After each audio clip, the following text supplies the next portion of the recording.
In a forgotten village near Tighdouine, where the mighty Atlas Mountains cast long shadows even at noon, stood an old well, a well that no one dared to approach after the sun had dipped below the horizon. The village elders would say the well was older than the village itself, its stones weathered by centuries of sun and wind. They also said it was not empty. Youssef returned to this village after a decade away. The city had changed him, but the mountains hadn't forgotten him.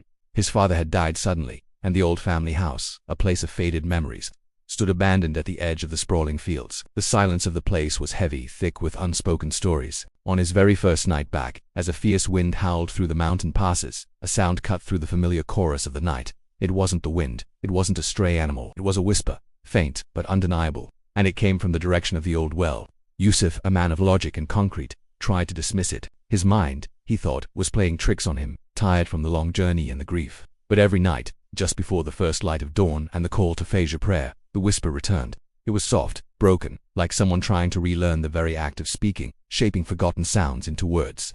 It was a haunting lullaby that promised no sleep. By the third night, his curiosity had finally gnawed through the edges of his fear. He had to know. Grabbing an old oil lantern, its flame a small brave flicker against the immense darkness, he walked toward the source of the sound. The air grew colder with each step. He reached the well. The stone rim was cold to the touch, damp and covered in cracks that looked like ancient veins. He leaned over, the lantern's light struggling to pierce the suffocating blackness within. As he got closer, the whisper solidified, taking shape. Youssef's blood turned to ice in his veins. The sound of his own name, spoken from the depths of the earth. It was impossible. No one in the village knew he had returned. He hadn't spoken to a soul since he arrived. "Who's there?" he called out, his voice a pathetic tremor against the vast mountain silence. For a moment, only the echo of his own fear answered him. Then, a sudden splash from far below. It wasn't a pebble falling. It was larger, something heavy shifting in the stagnant water.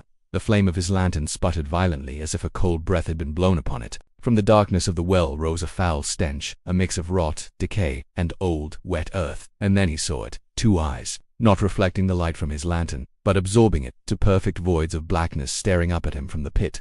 A voice, no longer a whisper but a resonant echo, boomed from the depths, filling his head. "You drank from me when you were a child.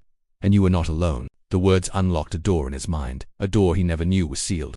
A torrent of forgotten memories rushed back, overwhelming him. A scorching summer day. The laughter of children echoing across the fields. The rough feel of the well's stone rim under his small hands. A slip, a terrifying fall into cold, dark water. And then hands, so many hands pulling him out, saving him. Hands that were cold, slimy, and not human. The lantern went out. The world plunged into absolute darkness. Youssef screamed, a raw primal sound that was swallowed by the night. He turned and ran, his heart hammering against his ribs, never once looking back at the thing that now knew his name. The next morning, the first rays of sun touched the village. A few villagers, noticing the open door of the old house, went to investigate. They found it empty. Youssef was gone. There were no footprints leading away from the house, no signs of a struggle, no clue as to where he might have vanished. It was as if the night had simply erased him. Only one thing had changed in the quiet, forgotten village. The well, which had been silent for decades, had begun to whisper again, and now it was calling another name. Thanks for listening to this tale from the shadows. If you enjoy stories that linger long after the lights are on, make sure to like this video and subscribe to the channel. Let me know in the comments what you think happened to Youssef, and remember to check out our other stories. Until next time, stay safe, and perhaps, stay away from old wells.